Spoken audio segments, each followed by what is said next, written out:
Radio. Diamo voce alla nostra gente. Va ora in onda Spazio Più.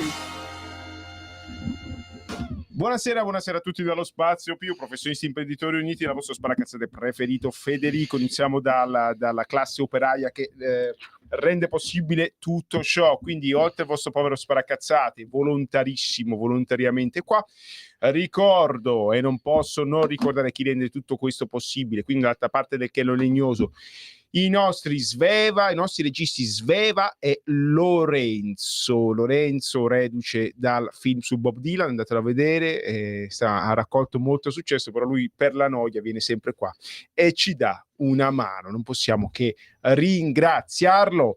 0292947222 per chiunque volesse intervenire in diretta, 0292947222 per i più timidosi ci sembra il WhatsApp 340 670 9659.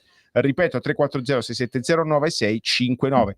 Oggi non sono solo soletto, oggi rigorosamente in diretta a via Carlo Bellerio 41 in Milano, venerdì 24 gennaio 2025. O niente, po' di meno a fianco a me che Antonio Fellone. Buongiorno a tutti, ciao a te Fede, oggi sei carichissimo. Coordinatore Dipartimento Polizia Penitenziaria e Carceri della Lega per Salvini Premier e poi soprattutto segretario generale aggiunto del SINAP, il Sindacato Nazionale Autonomo della Polizia Penitenziaria. Ho sentito dalla suave voce di Sveva, non sono abituato a sentire Sveva ci siamo? All'orecchio. Volevo ringraziare anche la regia, sempre in gamba, ragazzi. Ecco. Benvenuta a Sveva, l'ho conosciuta oggi, è un piacere. Grazie sempre a voi, ragazzi. Presenterà allora Antonio Fellone, il primo ospite della serata, perché questa è una serata molto farcita, molto ricca di ospiti. No, oggi abbiamo veramente due grandi ospiti. Vabbè, ce l'abbiamo già in diretta? Vabbè, con noi abbiamo il sottosegretario di Stato alla Giustizia, il senatore Andrea Ostellari. Buongiorno sottosegretario. Buongiorno Antonio, buongiorno a tutti i nostri ascoltatori. Niente, oggi volevamo dedicare la trasmissione alla raccolta film che ci sarà domani e volevo ricordare 25 e 26 in tutte le piazze d'Italia da parte della Lega Salvini Premier a favore delle forze di polizia. Difendiamo chi ci difende tutti i giorni e non potevamo non chiamare il sottosegretario Ostellari, attento nel nostro caso, che è la polizia penitenziaria. Quindi volevamo sapere un tuo pensiero su questo argomento, perché ultimamente le forze di polizia italiane sono sotto attacco. Direi che questa iniziativa è assolutamente utile, primo perché questi ultimi tempi sono stati segnati in negativo da atteggiamenti di violenza nei confronti delle nostre forze dell'ordine da un lato, e dall'altro purtroppo da un atteggiamento a mio avviso poco attento, poco patriottico, poco capace di incidere anche politicamente, no? Su quella che dovrebbe essere una battaglia comune. Invece ci troviamo una opposizione, una sinistra che mette in dubbio molto spesso, troppo spesso, l'operato di chi si trova giornalmente a difendere gli italiani, e questa cosa io credo sia inaccettabile. Quindi bene ha fatto la Lega, bene ha fatto Salvini a lanciare questa iniziativa, che non è altro che un'iniziativa di riconoscimento, no? Tra un ponte, se vuoi, tra il cittadino e tutte le forze dell'ordine, compresa anche la polizia penitenziaria, perché non dimentichiamo che la polizia penitenziaria non è un ordine a sé, certo molto spesso lavora all'interno delle nostre carceri, ma non solo fa quello, quindi è a tutti gli effetti una delle nostre forze che contribuiscono a mantenere l'ordine e la sicurezza all'interno del nostro paese, e questo a beneficio di tutti i cittadini. E io credo che i cittadini su questo siano molto d'accordo.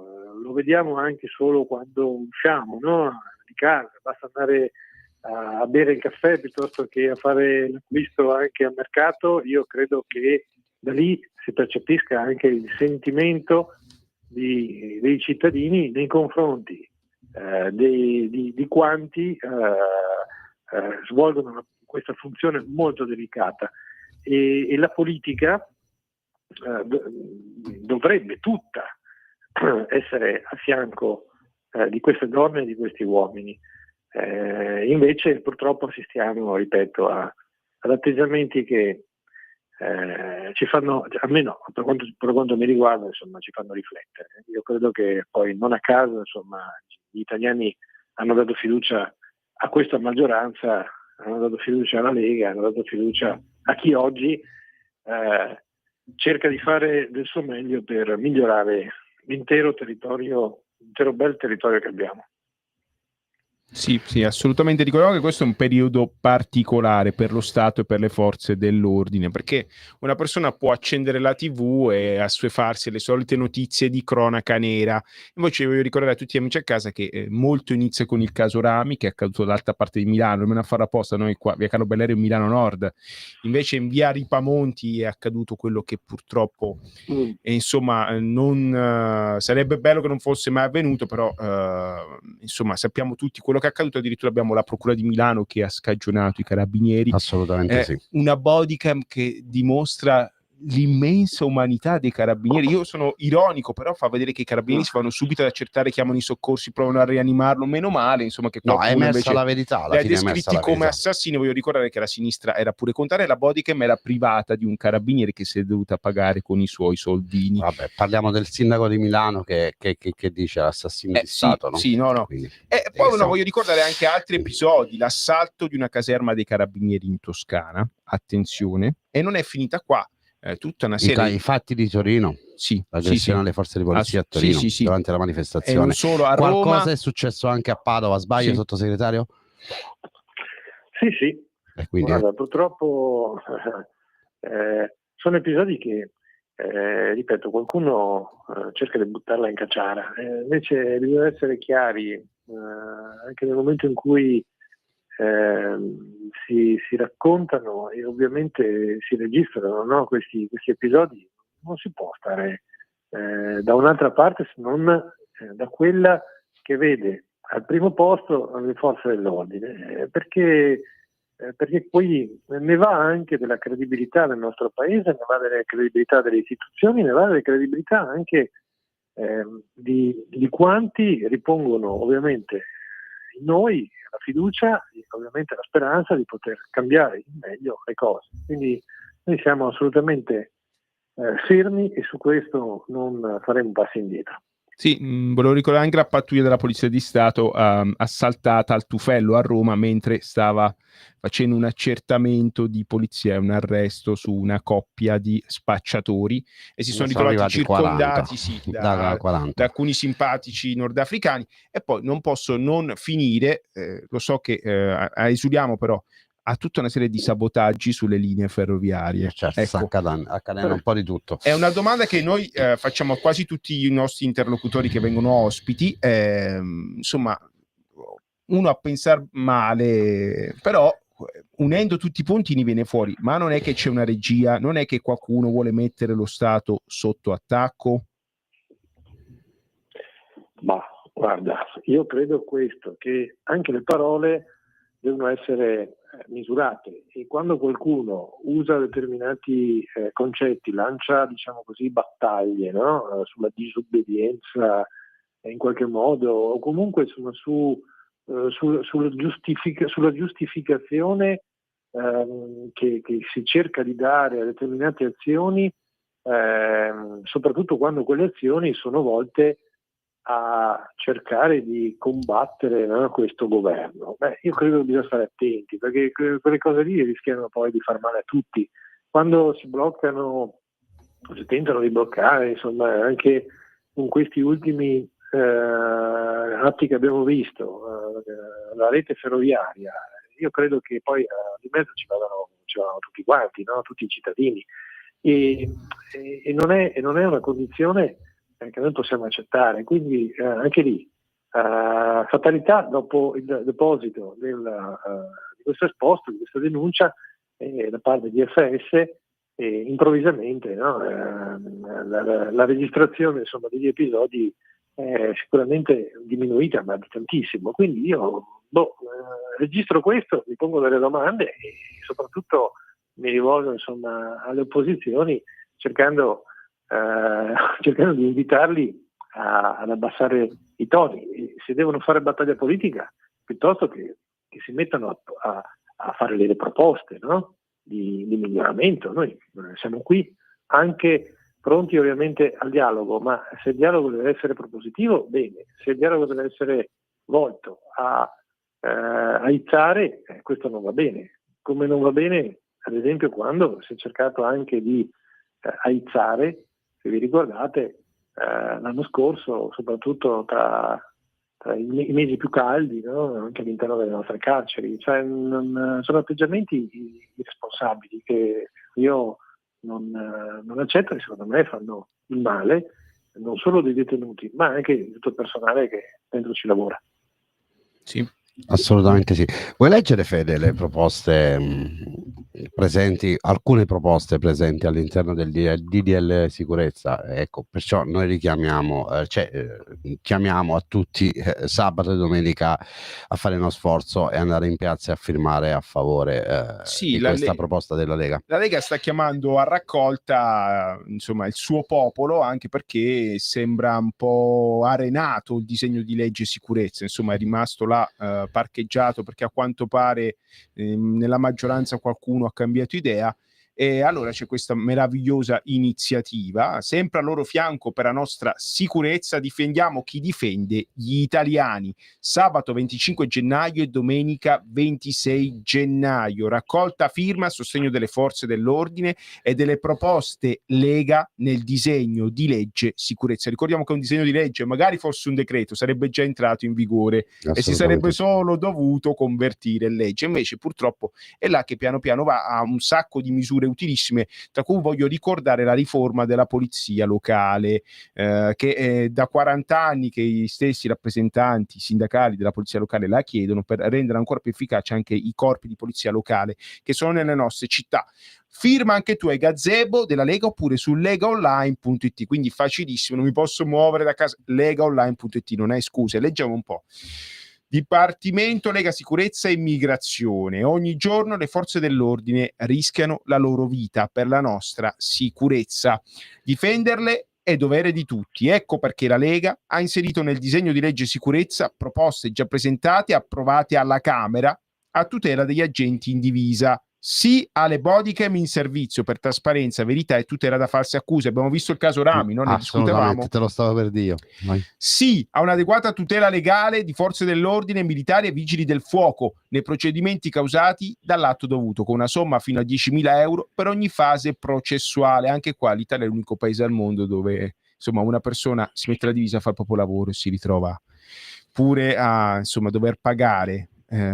Sì a pene più severe per i reati di violenza, minaccia e lesioni a un pubblico ufficiale, garantendo più dignità e autorevolezza della divisa. Sì a pene più severe per impedire rivolte in carcere e nei centri di accoglienza e trattenimento di immigrati.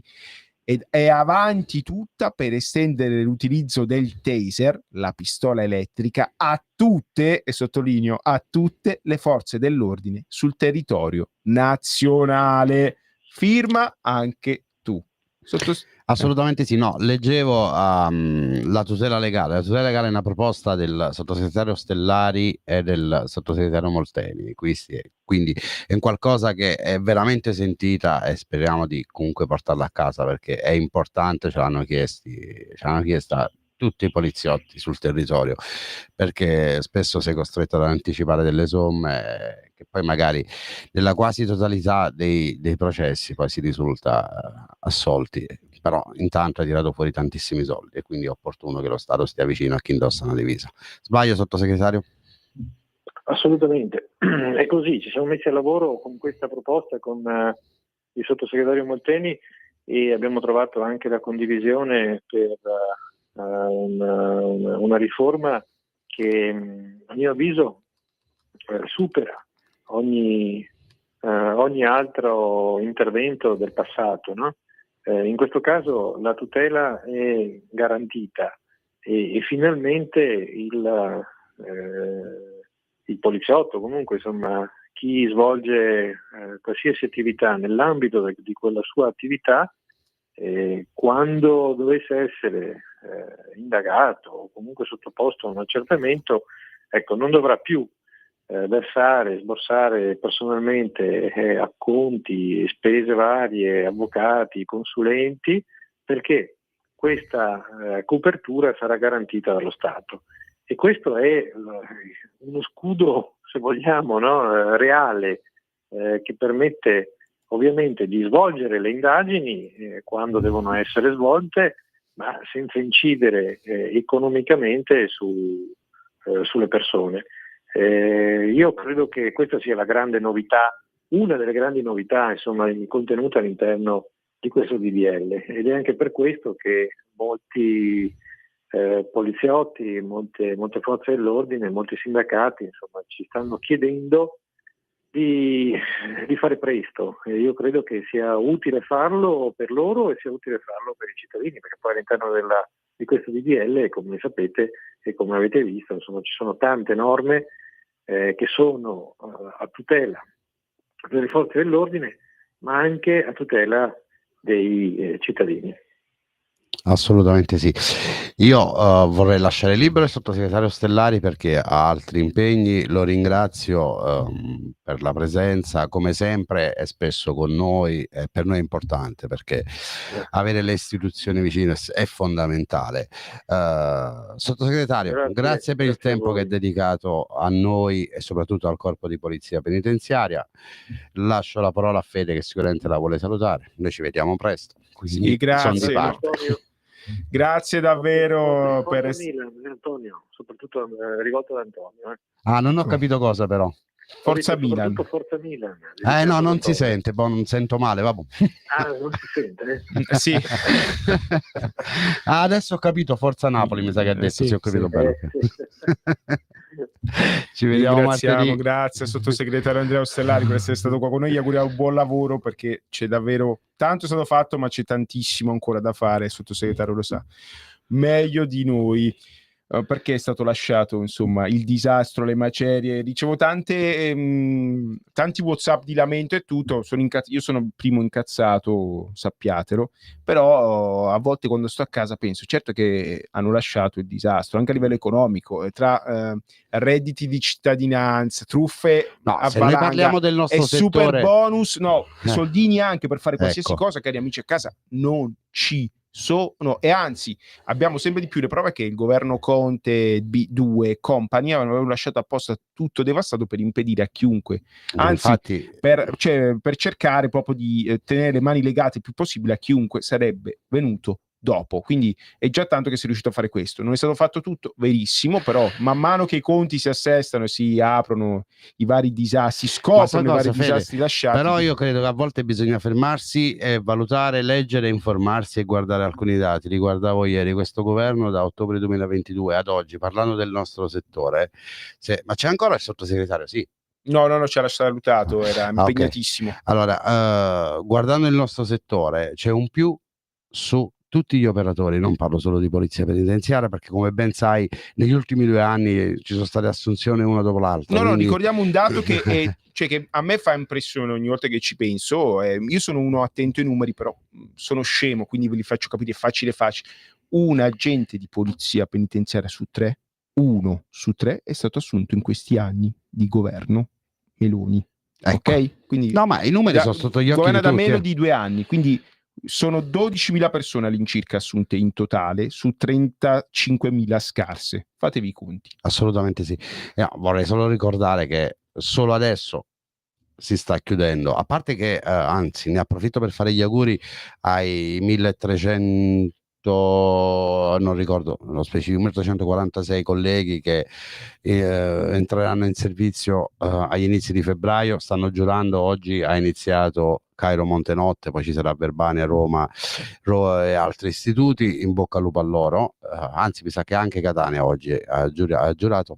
Detto questo, poi c'è un concorso che termina il 31 marzo di circa 2740 unità, incrementato credo di 300, quindi sono 3000 unità. Ne è uscito un altro di 3000, il bando è stato pubblicato settimana scorsa, quindi parliamo solo del 2025 di 7500 persone circa. No, andiamo a guardare gli anni precedenti, comunque si sono superati le 10.000 unità, 10.000 assunzioni del corpo di polizia penitenziaria, un qualcosa che secondo me, almeno io che sto nell'amministrazione dal 2001, non mi è mai capitato di vedere, perché i vecchi concorsi erano 300 più 100, 200 più 100, quindi quando dico più è perché 200 uomini e 100 donne.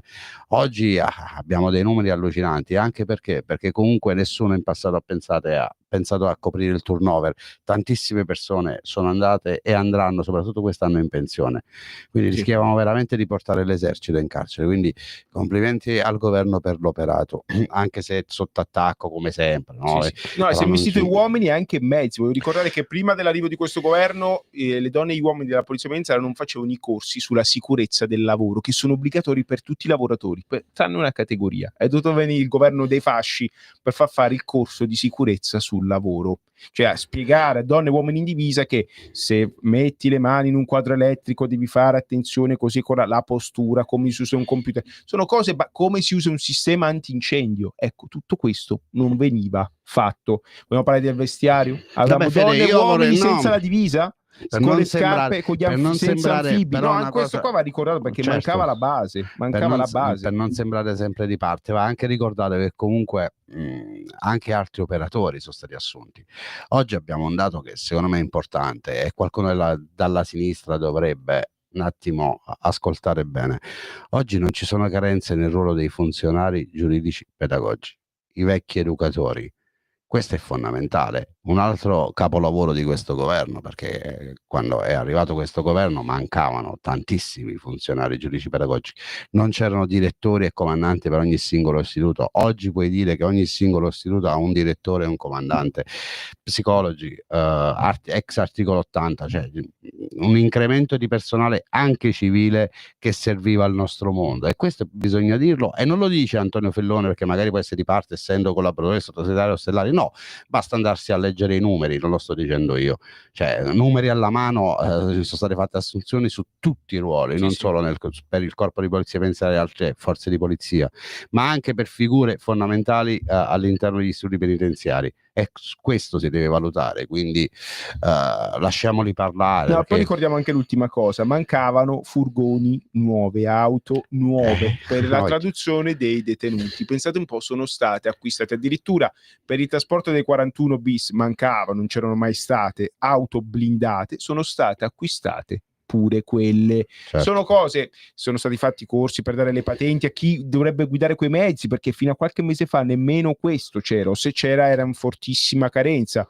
cioè si partiva da livelli senza offesa, da Balcani, da sotto zero. Molto è stato fatto, tantissimo deve essere fatto ancora, tanto deve essere fatto, perché però insomma la base per tirare su il palazzo c'è. Bisogna sempre capire e sapere da dove si è partiti, e quindi però quello che mi fa stare sereno è stando in certi ambienti e conoscendo tante persone, sto vedendo con i miei occhi comunque che la volontà e la voglia di lavorare c'è, e questo è fondamentale, perché non è come prima che si pensavano solo a altre dinamiche e accantonavano le problematiche, nel nostro caso del mondo carcere e della polizia penitenziaria, e infatti ci hanno ridotto all'osso, perché meno male che è arrivato questo governo, meno male, perché altrimenti negli istituti penitenziari doveva entrare l'esercito. E nonostante questo comunque le problematiche non sono finite, ce ne sono ancora tante, però quando tu vedi che all'orizzonte c'è un qualcuno, un qualcosa che è pronto ad intervenire per cercare di trovare delle soluzioni, questo è importante, no? Ti fa stare più sereno rispetto al passato. Sì. E nella palude italiana è molto difficile arrivare a fare questo, perché qua siamo in un paese in cui anche se muovi una foglia scuoti i privilegi, e vi assicuriamo che a Roma chi ha cercato di mettere le mani nel Dipartimento Dipartimento ha incontrato fortissime opposizioni, diciamolo anche, di alcuni sindacaloni confederali. Lasciamo E stare, già qua siamo, sì, però insomma questo questo è un paese in cui anche se muovi la poltrona del sottosegretario del, come si chiama, che passa l'aspirapolvere alla Rai a Roma, succede il finimondo. Ecco, questa è l'Italia, se non lo sapete sappiatelo, ve lo diciamo noi. Pubblicità, torniamo subito con nuovi ospiti. Stai ascoltando Radio Libertà, la tua voce libera, senza filtri né censura. La tua radio.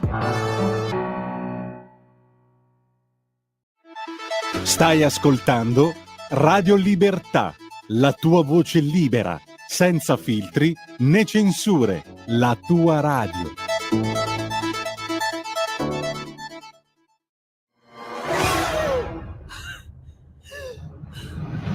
Pensa a respirare.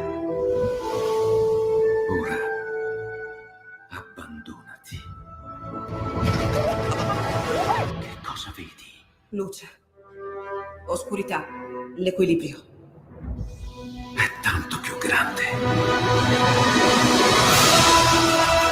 È stato un risveglio. Hai sentito? Conosco una sola verità.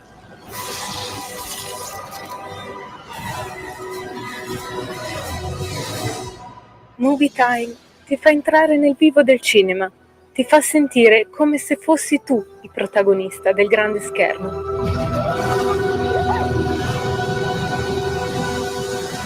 Ogni sabato dalle ore 16.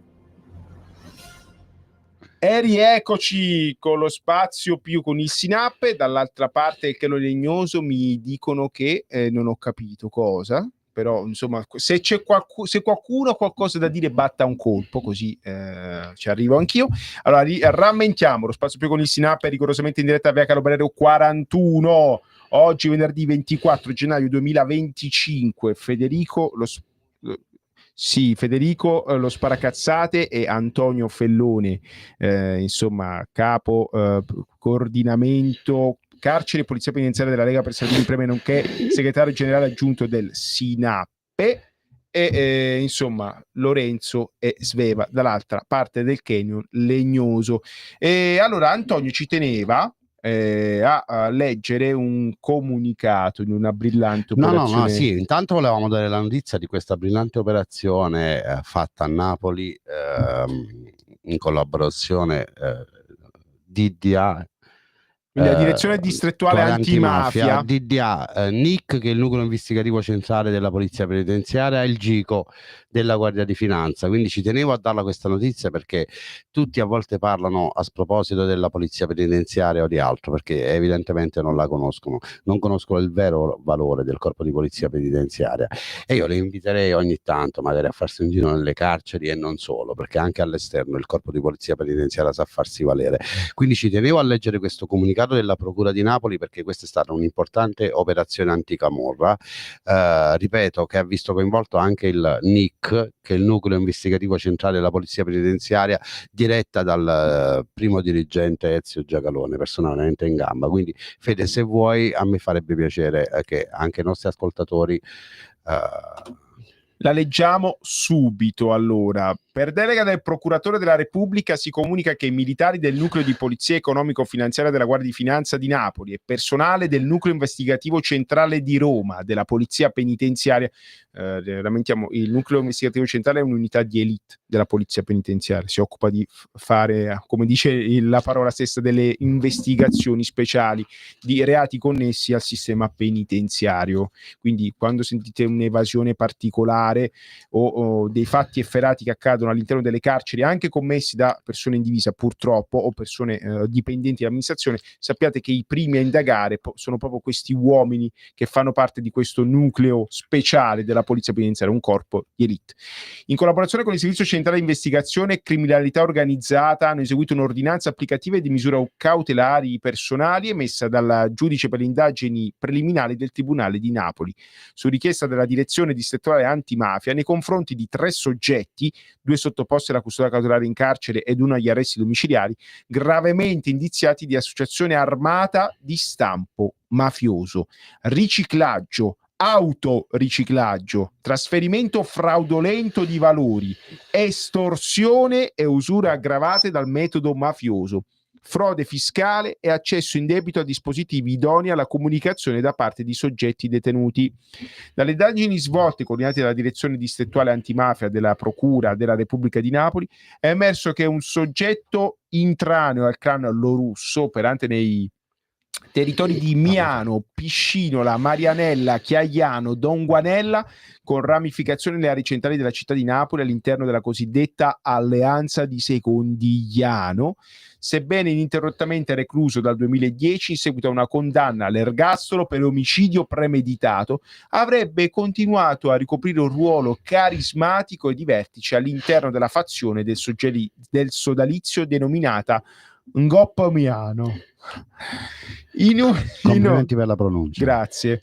Inoltre, utilizzando cellulari clandestini, quindi ricapitolando dal burocratese, perché anch'io faccio fatica a capirla, queste due unità di elite della finanza e della polizia penitenziaria, su impulso della direzione distrettuale antimafia, hanno assicurato alla giustizia 3 persone che in pratica riuscivano a fornire tranquillamente telefoni e mezzi di comunicazione a detenuti di spicco del clan Lorusso, un clan camorrista molto pesante, per comunicare all'esterno. Infatti ora arriva la parte più facile da capire, ve la leggo stringendo. Inoltre, utilizzando cellulari clandestini, ecco qua, comunicazioni WhatsApp e mail, cioè alla faccia, il massimo della tecnologia, e avvalendosi della moglie e del figlio, egli avrebbe continuato a dirigere attività di riciclaggio e di usura, impartendo direttive ai propri familiari e sodali per riscuotere i proventi di attività estorsive. In particolare, grazie a una notevole disponibilità di denaro contante, la famiglia dell'indagato avrebbe concesso prestiti a tassi usurai in modo abituale e organizzato, pretendendone la restituzione con minacce e intimidazioni, e investendo altresì le somme illecitamente accumulate in orologi di lusso dal valore enormemente sproporzionato rispetto ai redditi dichiarati, reperendoli finanche all'estero, Dubai, con pagamenti in criptovaluta. Cioè possiamo dire che queste persone sono riuscite a fare tutta una serie di reati, come avete sentito, dalle comunicazioni all'usura, all'investimento tramite criptovalute di orologi di lusso. Sicuramente erano molti difficili da trovare, quindi è stata un'operazione davvero brillante. Vi leggo le ultime cose. Su queste basi, nel mese di giugno 24 hanno già sottoposti a sequestro 8 immobili, 12 lotti di terreno, 5 complessi aziendali, 2 autovetture, un ciclomotore, 20 orologi di lusso, 90 rapporti finanziari e circa 400.000 euro in contanti, per un valore complessivo di 8 milioni di euro. Qua è ancora lunga la cosa, però vi fa capire l'enormità del sodalizio criminale, come si dice, l'enormità anche dell'operazione. Sì. Quindi vanno i complimenti alla DDA, al Gico e al nostro Nick. Ci tenevo a darla questa notizia perché, ripeto, spesso si parla della polizia penitenziaria per altro, cose che a noi non piacciono, però questa è la vera polizia penitenziaria. Vabbè, il Nick, poi c'è il GOM, poi ci sono i ragazzi che lavorano in prima linea in sezione tutti i giorni, che sono quelli che secondo me va riconosciuto la gran parte del merito, perché comunque quando si arriva a una posizione del genere c'è anche il lavoro di chi all'interno dei reparti ci sta tutti i giorni e fa tanti sacrifici. Quindi ecco perché ti ho chiesto di leggerla. Continuo, no, lo dovevi leggere con quel messaggio che è arrivato. Sì, no, preferito leggere perché c'è qualcuno che invece scrive che insomma chi indossa la divisa è una persona molto non voglio andare avanti, preferisco di non leggere certe cose, insomma. No, ma sono i classici personaggi che vanno in televisione e vanno a dire che la polizia è assassina, i carabinieri sono assassini, altro, povero Rami, povero questo, povero quell'altro. No, questo fenomeno addirittura ha scritto: ma te t'ha mai fermato i carabinieri della polizia? Sì, la polizia di Stato in particolare mi ferma in continuazione, mi sfasciano le maracas, però sapete, quando mi intimano l'atti, io da bravo pirla quale sono, mi fermo e fornisco i documenti. Ti devi fermare, sei tenuto. Scusa caro ascoltatore, se mi ferma anche a me la polizia, sì mi chiedi i documenti, sì mi fa staccare la chiave da quadro, perché come tu ben vedi, spero che mi puoi vedere, se no vai sul sito della Libertà, vedi la mia faccia, è una brutta faccia, proprio una faccia malamente, come direbbero, quindi mi fermano in continuazione. Sono felice che mi fermano? No, Però se il loro lavoro è fermare la gente, accertarsi chi c'è in giro, e io abito a un territorio ad alta intensità criminale che è Cologno Monzese, però vi invito ad andare, sapete che l'Interland di Milano e anche Milano città purtroppo non ha più nulla da invidiare insomma ai peggiori quartieri di Caracas. Se ti fermano hai il dovere come cittadino di collaborare, vedi che se collabori non ti succede niente. Ecco, io volevo evitare la polemica anche oggi, no, vabbè, ma però dai, gli qua, assassini non sono stati i carabinieri, semmai la grande responsabilità è del tipo che guidava e che è lui che ha causato la morte di dei Rami, carabinieri, perché lui si doveva fermare, non si è fermato, come fanno tutti i cittadini. L'umanità dei bene. carabinieri è stato fare il messaggio cardiaco, cioè per me vedere una cosa del genere a me mi ha lasciato. Sappiate che non erano obbligati a farlo, anzi è una manovra molto pericolosa e pochissime persone si prendono la responsabilità di effettuare un massaggio ma cardiaco. Si sentiva dalla voce dei ragazzi che hanno fatto l'intervento che erano traumatizzati anche loro. Ripeto, la vera responsabilità c'era l'amico suo che guidava il motorino, è lui che si doveva fermare all'alto, è lui che non doveva correre per 8 chilometri, non doveva mettere a repentaglio la vita del suo amico, la sua e del suo amico dietro. Purtroppo ai noi è sempre brutto quando muore una persona e ci mancherebbe altro, però dare responsabilità a persone in divisa che veramente fanno sacrifici nel quotidiano. Ma poi ripeto, basta andare ad ascoltare gli audio, le intercettazioni, la telefonata che c'è stata col 118, tutta la disponibilità, massaggio cardiaco, ma che altro volete cioè, più? Come dire che chi muore di infarto muore perché l'ha ucciso il dottore, magari non perché se fumi e bevi in continuazione. Fede. Scusate, che sono fattori di rischio. Sappi che se guidi in una certa maniera è un rischio. Abbiamo l'ospite collegato, e che ospite abbiamo il sottosegretario agli interni Nicola Molteni. Ciao Nicola, buongiorno. Buongiorno, ciao ragazzi. Come hai avuto modo di sentire Nicola, parlavamo della questione Rami e del fatto che comunque è emersa la tantissima umanità dei carabinieri che sono intervenuti con tutti i soccorsi e altro, quindi niente. Sì, assolutamente sì. In merito volevo sapere a questo punto un tuo pensiero, perché credo che sia simile al nostro. No, sì, il pensiero è esattamente lo stesso. Guarda, c'è un tentativo, secondo me, con riferimento alla vicenda di Rami. Poi quando ovviamente muore un giovane ragazzo, ovviamente c'è sempre il massimo cordoglio, il massimo senso di pietà, però si è sviluppata con riferimento a quella vicenda lì un tentativo di criminalizzare l'operato delle forze di polizia e di delegittimare quello che è l'operato delle forze dell'ordine. Io credo che in quel frangente, come in altri frangenti, le forze di polizia abbiano fatto esattamente quello che andava fatto. L'inseguimento è sicuramente una delle caratteristiche e una delle attività che devono svolgere le forze di polizia, quindi se si fossero fermati, ovviamente oggi non staremmo parlando della vicenda Rami, e soprattutto, diciamo così, oggi non discuteremmo, come purtroppo ci tocca discutere, per il tentativo qualcuno di criminalizzare le forze dell'ordine, di questo tentativo di delegittimare l'operato delle forze di polizia. Io credo invece che soprattutto in questo momento particolarmente complicato per quello che si sta verificando, per le tante aggressioni, le tante violenze che si verificano durante le manifestazioni pubbliche o anche all'interno delle carceri. Basta vedere quello che è successo proprio in questi giorni nel CPR di Gradisca. C'è un tentativo, io dico assolutamente premeditato, di utilizzare alcune manifestazioni pubbliche, utilizzarle come tentativo per poter delegittimare l'operato delle forze dell'ordine, per aggredire in maniera volontaria e voluta le forze di polizia, e questo va evidentemente condannato con forza, così come invece dall'altro lato, ed è per questo che la Lega ha organizzato in questo fine settimana un'importante raccolta firme, una manifestazione, un'iniziativa popolare a difesa e a sostegno delle forze dell'ordine, valorizzando la necessità di, da un lato, ringraziare le forze di polizia e quindi tutti coloro i quali indossano una divisa, un uniforme, che sono al servizio del paese, che rischiano e dedicano la propria vita per il bene della sicurezza del paese, a manifestare la più profonda senso di gratitudine. Dopodiché il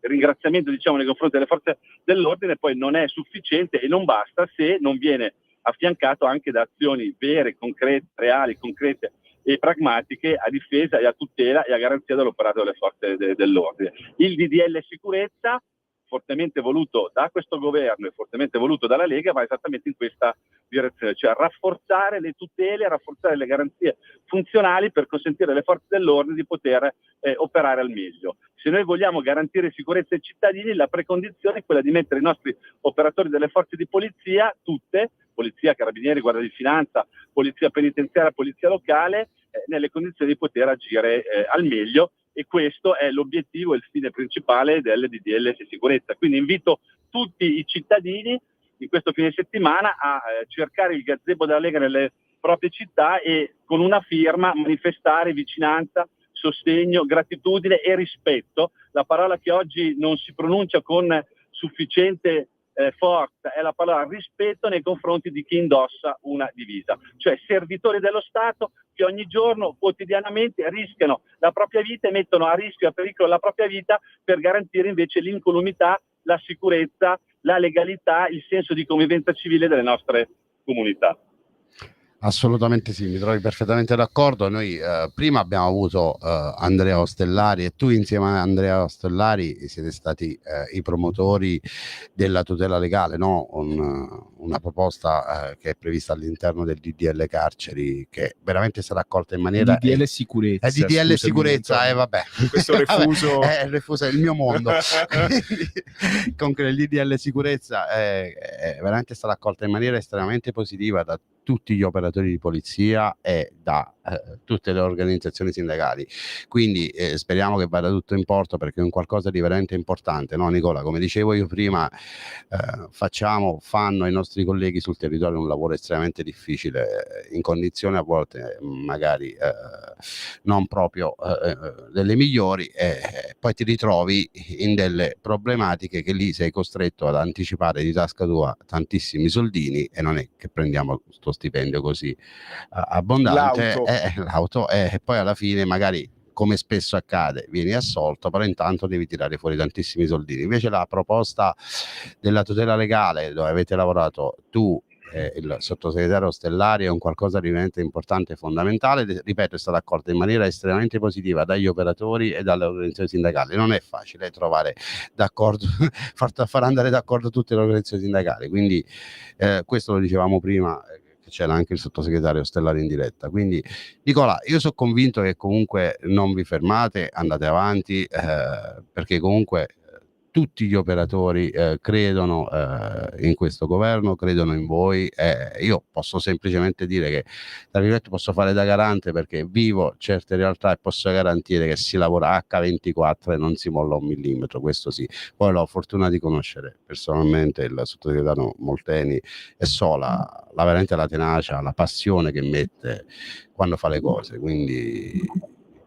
Nicola, sì, io posso soltanto dire questo, sì. Guarda, sulla tutela legale, perché con Andrea Stellari mi sento un po' il padre di questa norma, l'abbiamo fortemente voluta, non era nel DDL inizialmente presentato il Consiglio dei Ministri il 16 novembre del 2023, lo abbiamo aggiunto dopo nel dibattito parlamentare alla Camera. Come hai detto te, spesso e volentieri un poliziotto, un agente di polizia, un uomo in divisa che nell'esercizio delle proprie funzioni e nell'adempimento del dovere si trova a processo per il cosiddetto atto dovuto, si trova a dover affrontare tutta una serie di spese, tutta una serie di incombenze, a volte anche delle penalizzazioni di carattere economico, di natura da disciplinare, di sospensione del servizio, di blocco nell'avanzamento delle carriere, che ovviamente appare fortemente ingiusto rispetto al fatto che il poliziotto non ha fatto nient'altro che fare il proprio mestiere, fare il proprio dovere, farlo magari nel pieno rispetto dei protocolli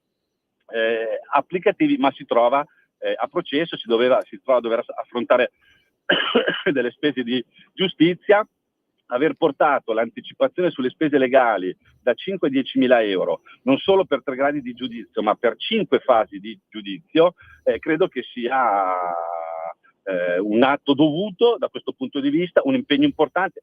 Voglio ricordare che per avere la tutela, che per poter garantire la tutela legale a 10.000 euro c'è stato un intervento importante da parte anche del ministro Giorgetti. Il MEF ha messo dei soldi affinché questa misura potesse essere introdotta, quindi credo che tutto quello che va nella direzione di aumentare il livello di tutela, aumentare le garanzie nei confronti dei nostri operatori delle forze di polizia che, ripeto, agiscono nell'esercizio delle proprie funzioni e nell'adempimento del dovere, rispettando i protocolli, a volte magari anche dovendo utilizzare l'arma per difendere se stessi, ma soprattutto per difendere l'incolumità dei cittadini, è un atto necessario. Quindi introdurre questa norma è stato un impegno che io, Andrea Ostellari, i parlamentari della Lega, il governo, la maggioranza tutta hanno fortemente voluto. Voglio ricordare che il DDL sicurezza è già stato approvato alla Camera, è in discussione adesso al Senato. Io ritengo, ma nessuno mi fa cambiare idea, che c'è la necessità di avere un'approvazione rapida, veloce, immediata e quindi senza modifiche, perché modificarlo vorrebbe dire allungare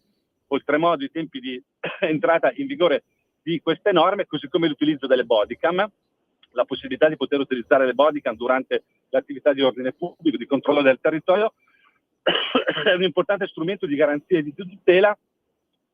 Questo è un impegno che abbiamo voluto mantenere.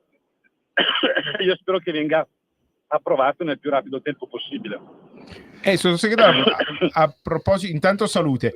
A proposito di questo, insomma, le malelingue dicono che il disegno di legge sicurezza si sia incagliato al Senato, e però ora come non mai, con tutto quello che sta accadendo in tutta Italia, abbiamo detto addirittura con caserme dei carabinieri prese d'assalto, abbiamo visto i fatti di Torino, Bologna, quello che è accaduto a Roma, i poliziotti del Tufello, quello che è successo in molti istituti penitenziari, insomma quello che è accaduto a livello ferroviario, che insomma che non va trascurato, anzi, sicuramente al Ministero dell'Interno state facendo un lavoro meraviglioso anche su questo, perché chissà perché da quando è stata denunciata questa cosa qua i casi di sabotaggio sono in forte diminuzione, con insomma beneficio per tutta la collettività, perché il treno lo prende il popolo fino a prova contraria.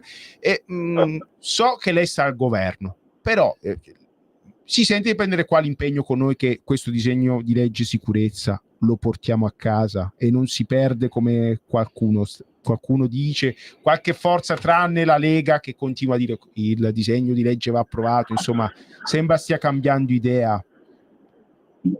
Ma guarda, il disegno di legge non è incagliato, il disegno di legge oggi è in discussione al Senato. Ne è rallentata l'approvazione perché l'opposizione ha presentato 1500 emendamenti. C'è un ostruzionismo parlamentare da parte della sinistra parlamentare per tentare di bloccare l'entrata in vigore di queste norme. Dopodiché io ripeto, siccome lo sto seguendo in prima persona, ho seguito tutto l'iter di formazione e di stesura del disegno di legge, ho seguito tutto l'iter di approvazione alla Camera, sto seguendo commissione per commissione, mi sto facendo tutte le notti in commissione affinché questo disegno di legge possa essere approvato. Io credo, e lo ripeto, affinché questo disegno di legge possa entrare in vigore subito, rapidamente, in tempi rapidi, cioè vuol dire entro pochissime settimane, non deve essere modificato. Eventuali modifiche che vengono apportate porta a riportare il disegno di legge alla Camera, e quindi questo allungherebbe ulteriormente i tempi. Io dico questo, guarda, vi lascio con questa frase, che quando il paese chiama, le forze di polizia tutte rispondono sempre presenti per gestire le situazioni complesse all'interno delle carceri, per gestire le situazioni complesse nei CPR, per gestire l'ordine pubblico, per gestire le manifestazioni, per gestire il contrasto alle varie forme di criminalità, per gestire il contrasto al terrorismo internazionale, per gestire l'ordine pubblico legato alle tante manifestazioni sportive. Quando lo Stato chiama, le forze di polizia rispondono sempre presenti. In questo momento le forze di polizia chiamano, sono loro che chiamano lo Stato, chiamano le istituzioni a garantire loro maggiori tutele, maggiori garanzie, più risorse, maggiori assunzioni, il pagamento degli straordinari e la possibilità di avere dotazioni migliori. Ecco, assolutamente sì. In questo momento le istituzioni devono rispondere presente rispetto al grido d'allarme delle forze dell'ordine. Io sono convinto che il governo e questa maggioranza, che sta dimostrando attenzione e sensibilità, darà una risposta immediata al mondo delle forze dell'ordine. Grazie Nicola, Grazie. non ti rubiamo altro tempo perché so che sei in viaggio verso mete lontane, tipo Aosta. Quindi... curiamo la salute però, perché se qua a Aosta rischiamo di lasciarci la gola. Occhio ad Aosta. Cambieranno il sottosegretario, non ne troveranno un altro. No. Buon viaggio e soprattutto, guarda, Grazie. ne approfitto 2 secondi per farti i complimenti per la vittoria di un altro scudetto della tua amata Inter. quindi siete forti anche quest'anno. Va bene. Mi stai già facendo gli auguri per il prossimo scudetto? Cioè per il 21? No, il prossimo, certo, quello che arriverà a maggio, perché siete la squadra più forte. Un abbraccio, Nicola. Grogna, perché tu sei tifoso del Napoli e quest'anno sarà una lotta Inter-Napoli. Ma hai detto un grande allenatore, il Napoli è un grande allenatore. Su questo mi trovi assolutamente d'accordo. Non Però vorrei- l'Inter è più forte. Io non vorrei che alla vediamo. fine il terzo goda e poi ci ritroviamo l'Atalanta con lo scudetto, che è la cosa da... Ecco. Io ho la moglie bergamasca, quindi però vabbè. Va Inter, bene. sì. Sempre, E forza Cantù ovviamente, perché il mio cuore batte soprattutto per la mia squadra di basket, che come tanti sanno certo, sì. assolutamente è la squadra di Cantù, i cuori bianco-blu, forza Cantù, forza Inter e forza Lega soprattutto. Sempre. Sempre. Un abbraccio, Nicola. Buon viaggio. Buon weekend, ragazzi. Ciao. Allora, qua Roberto da Brescia ci scrive: scusate, per la polizia locale Lombardia, sì, le firme sono anche per la polizia locale, c'è l'interesse del governo per la polizia locale. Voglio ricordare a Roberto da Brescia che il disegno di legge sicurezza, qualora venisse approvato, c'è l'impegno del governo a far sì. Del sottosegretario sta dicendo: io sto facendo una maratona impressionante per portarlo a casa. Noi questo ci volevamo sentire dire anche dall'istituzione, non solo dal partito Lega, ed è importante. Prevede la riforma chiesta da più di 50 anni, scusate, dai sindacati della polizia locale, fondamentale per rendere la polizia locale come operativa, se non più, di tutte le altre forze dell'ordine, quindi ancora di più necessario. Questo i signori della sinistra forse fanno finta di non saperlo, però noi lo ricordiamo. Comunque, conoscendo la determinazione di chi sta al governo, conoscendo comunque tante persone che lavorano veramente nel quotidiano per far sì che questo risultato si porti a casa, e sono più che positivo che passerà ancora qualche settimana, perché ripeto, come diceva il sottosegretario Molteni, c'è la sinistra, c'è l'opposizione che sta facendo di tutto per evitare che questa cosa vada in porto, ma io sono estremamente convinto che alla fine andrà in porto, perché c'è il volere di tutti, c'è il volere in primis della Lega, c'è il volere di una maggioranza che è pro assolutamente forze di polizia. Poi il paese deve essere pronto. Ecco, certo. Viviamo delle fasi in cui il mondo a livello geopolitico, a livello macro, sta affrontando delle sfide impressionanti. Beh, sapete che quelle sfide prima o poi arrivano nel piccolo, lo vediamo nelle nostre strade. Sai cosa cioè, ho trovare notato uno io? Stato pronto con le sue forze dell'ordine pronte a gestire qualsiasi cosa possa avvenire è fondamentale. Ecco perché serve nessuna voglia di menare la gente, di sangue, ma di repressione, di fascismo, come dice la sinistra. Garantire la questo sicurezza. serve il disegno di legge sicurezza. Scusami, Antonio. No, garantire la sicurezza. Cioè, questo basta. Garantire la sicurezza, semplicemente perché oggi in Italia è arrivato l'impossibile. Oggi in Italia è veramente arrivato l'impossibile. Quindi io ho una figlia, tante persone hanno figli e sanno bene che comunque quando esce un figlio o una figlia di casa devi stare tranquillo, e oggi non puoi stare tranquillo.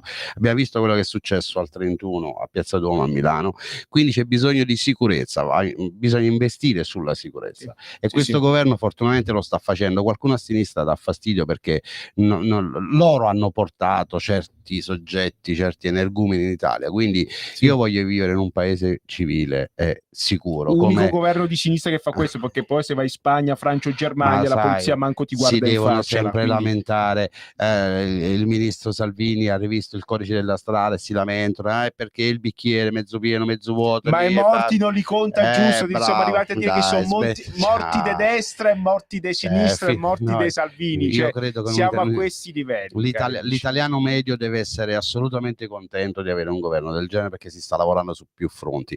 Come diceva prima il sottosegretario Molteni, e grazie anche al ministro Giorgetti della Lega che ha stanziato i fondi per la tutela legale, il ministro Salvini sempre della Lega, che segretario della Lega e vice premier, ha stanziato i fondi per la costruzione di nuovi istituti, i famosi 166 milioni di euro. Se oggi ci sono dei cantieri negli istituti penitenziari italiani grazie al ministro Salvini, c'è il sottosegretario Molteni che sta facendo il suo, il sottosegretario Stellari che tanto ha fatto nel nostro mondo, e anche a beneficio della polizia penitenziaria, perché basti guardare la chiusura dei detenuti di media sicurezza. Da quando sono stati chiusi i detenuti a media sicurezza, gli eventi critici si sono dimezzati fortemente. Quindi di cosa stiamo parlando? Stiamo parlando semplicemente di gente che ha voglia di fare, di lavorare, e quindi che li lasciassero in pace, gli devono permettere di lavorare e ma di secondo me fare. è la disperazione, vedo che sono disperati per quello che sta facendo Trump in America, cioè è la disperazione. Fede, non è un'opposizione, non è un'opposizione politica, perché oggi come oggi non c'è disperazione, mentre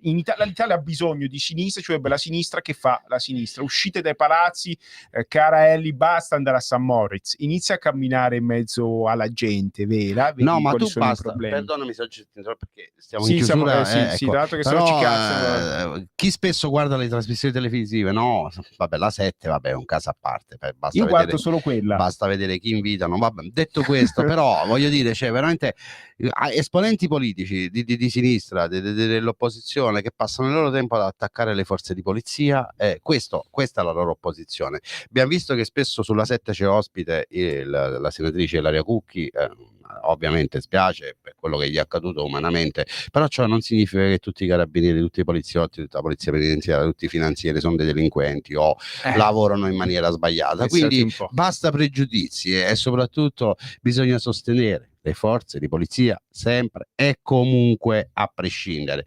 Polizia penitenziaria, guardia di finanza, carabinieri e vigili del fuoco. È la polizia locale anche, così ovvio, nessuno è la ha polizia niente locale, da dire. quindi se non volete vivere in un paese sicuro, arrivederci. No, ma anche democratico, perché i porti sono aperti, andate la in paesi sicurezza è meno il sicuri. fondamento dell'ordine democratico. Assolutamente Sappiatelo, cari compagni a casa, se non lo sapete ve lo dico io. Andate a firmare Sempre.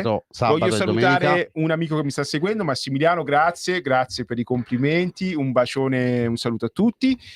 Sabato 25, sabato 25 gennaio, domenica 26 gennaio non ci sono scuse, tutti a firmare nei banchetti della Lega. Se proprio non potete andare, che ci avete le ragadi, andate su legaonline.it e firmate online, firmate per dare una spinta, una mossa al disegno di legge sicurezza.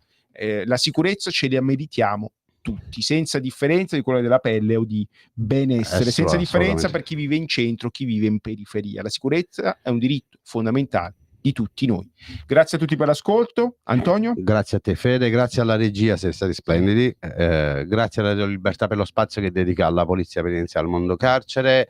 Come dico sempre, viva il SINAPPE, viva la polizia penitenziaria. Oggi mi sento di dire viva tutte le forze di polizia italiane. Buonasera a tutti. Avete ascoltato Spazio Più.